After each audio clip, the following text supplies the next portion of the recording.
Welcome to my blog friends. कैसे हैं आप लोग? आई होप आप लोग भी अच्छे होंगे। तो मैं करने तो कुछ और बैठी थी और करना मुझे कुछ और ही पड़ा। उसका रीज़न क्या था कि मेरे बेटे को ठीक नहीं था, इस समय बीमार है। दिसंबर से 2-3 बार हॉस्पिटलाइज्ड करना पड़ा। मैंने और भी पहले के वीडियो में बताया हुआ है।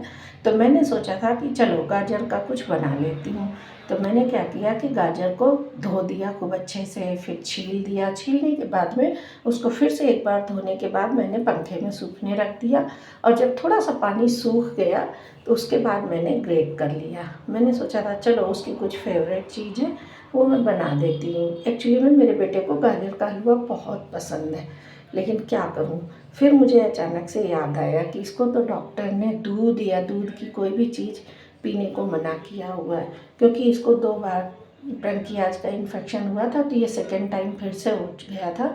इसलिए बिल्कुल भी डॉक्टर ने मना बोल दिया था कि आपको अभी कुछ भी इसको दूध वाली चीज़ नहीं देनी है, बहुत ज़्यादा ऑयल वाली चीज़ नहीं देनी है। तो इसके और भी वीडियोस मैं आप लोग को बता चुकी हूँ वीडियोस में कि मैं अपने बेटे की वजह से थोड़ा हेल्थ कॉन्शियस होकर के कुछ इस तरह की चीज़ें बनाती हूँ इस समय कि जिससे मेरे बेटे को नुकसान ना करे।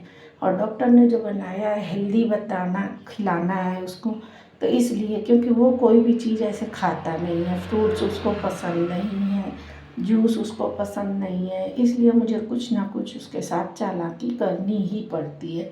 तो बस फिर क्या करती। तो मैंने इसीलिए सोचा चलो अब इन गाजरों का क्या करूं।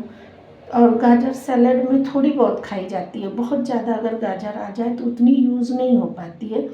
तो मैंने कहा चलो फिर कद्दूकस कर लिया मैंने सभी गाजरों को। और कद्दूकस करने के बाद भी लास्ट के थोड़े टुकड़े बचते हैं, आगे की जो बहुत पतली गाजर होती है वो भी बच जाती है। तो अब उन टुकड़ों का भी मुझे यूज़ करना था।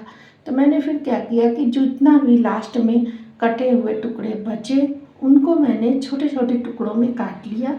और फिर मैं जूस के वीडियो आपको दिखा ही चुकी हूँ कि मैं बीट का जूस निकालती हूँ, उसमें काफ़ी चीज़ें डाल देती हूँ। उस टाइम पर जो जो चीज़ें मेरे पास में होती हैं वो मैं डाल देती हूँ। तो सभी गाजरों को कद्दूकस करने के बाद जो गाजरों के छोटे छोटे टुकड़े बचे उनको मैंने चाकू से छोटा छोटा सा काट लिया। और फिर इसके बाद में मिक्सर में बीट, आंवला, गाजर, टमाटर और भी अगर पालक मेरे पास होती है तो मैं पालक डाल देती हूँ। इसके पहले की वीडियोस में मैंने आपको दिखाया हुआ है। इस तरीके से मैं डाल करके निकाल लेती हूँ।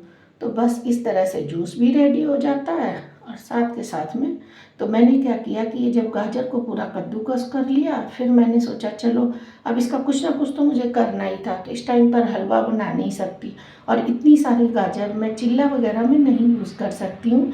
तो मैंने सोचा चलो कोई बात नहीं है, फ्रीज़र में मेरे मटर वगैरह मैं स्टोर करती ही हूँ। तो मैंने सोचा चलो इसको ऐसा कर लूँगी, मटर स्टोर जैसे स्टोर करती हूँ वैसे गाजर को भी स्टोर कर दूँगी। तो बस ये देखिए मैंने कद्दूकस करके वो थाली एक तरफ रख दी ढक के।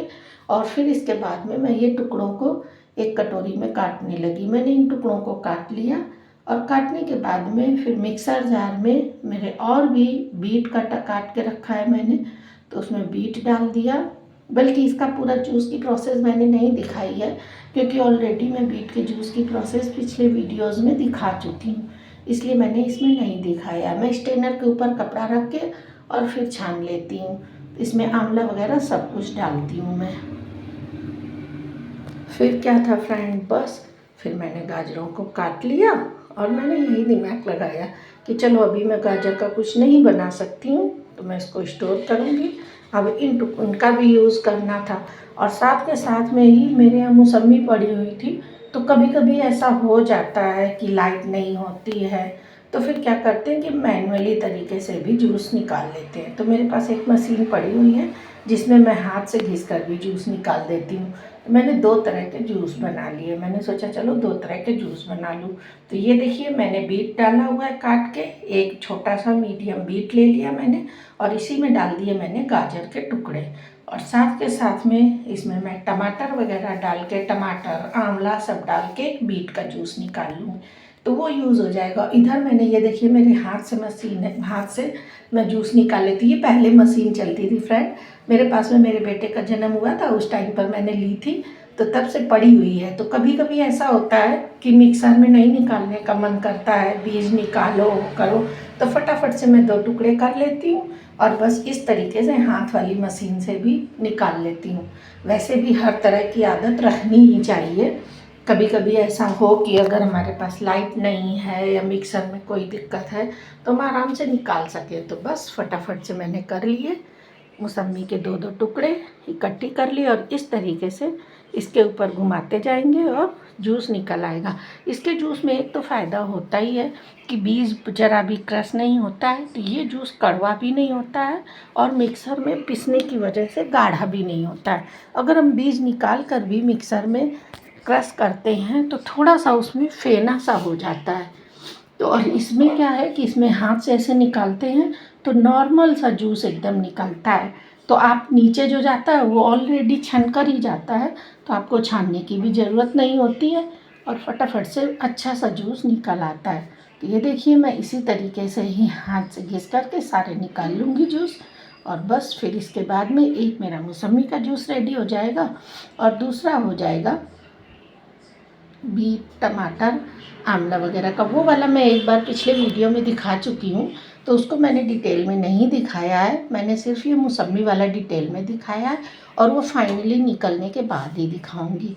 तो ये देखिए फटाफट से इस तरीके से घिस के मैं निकाल रही हूँ जूस और ये बस जूस रेडी हो जाएगा। इसमें मैंने थोड़ी सी हाथ से घिसते हुए दिखाया और बाकी फिर मैंने पूरा सूट नहीं किया हुआ है। क्या करें फ्रेंड्स, थोड़ी सी सर्दी खांसी हो गई है तो इसलिए आवाज़ को थोड़ा सा आप इग्नोर कीजिएगा, क्योंकि सर्दी खांसी होती है तो थोड़ी सी आवाज़ में तो चेंज आ ही जाता है। इस समय मौसम ऐसा हो रहा है कि काफ़ी दिक्कत हो रही है। ये देखिए बस नीचे से जो बाउल होता है इससे हम इसमें दूसरे बर्तन में निकालते जाएंगे और बस इस तरीके से हम फटाफट से जूस सारा निकाल लेंगे।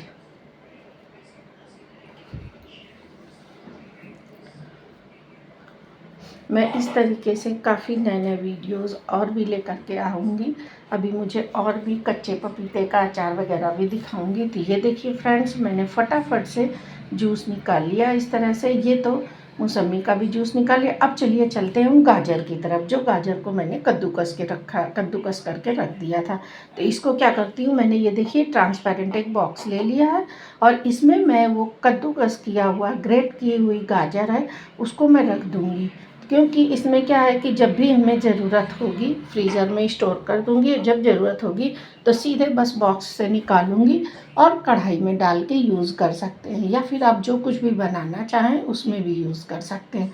तो मैंने फिर यही दिमाग लगाया कि चलो अभी हमें इसको नहीं बना करके देना है तो इसको वेस्टेज तो नहीं कर सकती ना, तो इसको चलो रख देते हैं। और जब ये गाजर नहीं आती है, गर्मियों में मोस्टली ऐसा होता है कि ऑरेंज वाली गाजर आने लगती है, फिर ये वाली गाजर बहुत कम ही दिखती है। अभी हमारे यहाँ ये बनाए हुए वीडियो मुझे कई दिन हो गए हैं, अब इस टाइम पर ये वाली गाजर कम दिखती है, ऑरेंज वाली मार्केट में ज़्यादा नज़र आती है। तो ये देखिए फटाफट से मैंने ये मेरा कम से कम हफ्ता 1 वीक पहले का वीडियो है रिकॉर्ड किया हुआ। बीच में और सारे वीडियोज़ मैंने डाले तो इसलिए ये वाला नहीं पड़ पाया है, तो इसको मैंने इसीलिए आज मैं डाल रही हूँ। तो ये देखिए सारा मैंने इसमें अच्छे से पैक कर दूँगी और पैक करने के बाद में बस फटाफट से चलते हैं फ्रीज़र की तरफ और उसमें सेट कर देते हैं। ये देखिए इसमें डाल दूँगी डब्बे को और अच्छे से इसको लॉक कर दूँगी। इसका लॉक भी काफ़ी अच्छा रहता है, ज़रा भी एयर वगैरह नहीं जाती है। तो बस इसको बंद करते हैं और फिर फ्रिज में रख देते हैं। ये देखिए चारों तरफ से अच्छे से दबाते हुए बंद कर देते हैं तो ये अच्छे से लॉक हो जाता है और बस फटाफट से चलिए चलते हैं फ्रीज़र की तरफ और फ्रीज़र में इस डब्बे को सेट कर देते। तो ये देखिए हमारे फ्रीज़र में नीचे आंवले का डब्बा रखा हुआ है, उसके ऊपर मैंने ये गाजर का डब्बा रख दिया, बाकी के उसके ऊपर मेरे और सारे पैकेट्स भी पड़े हुए हैं। ये मैंने ऑलरेडी आपको मटर स्टोर करते हुए बताया ही था। इधर ये मेरी मेथी और हरा धनिया भी स्टोर किया हुआ रखा है। तो चलिए फ्रेंड्स मिलते हैं फिर आपको नेक्स्ट वीडियो में, तब तक के लिए बाय बाय, टेक केयर।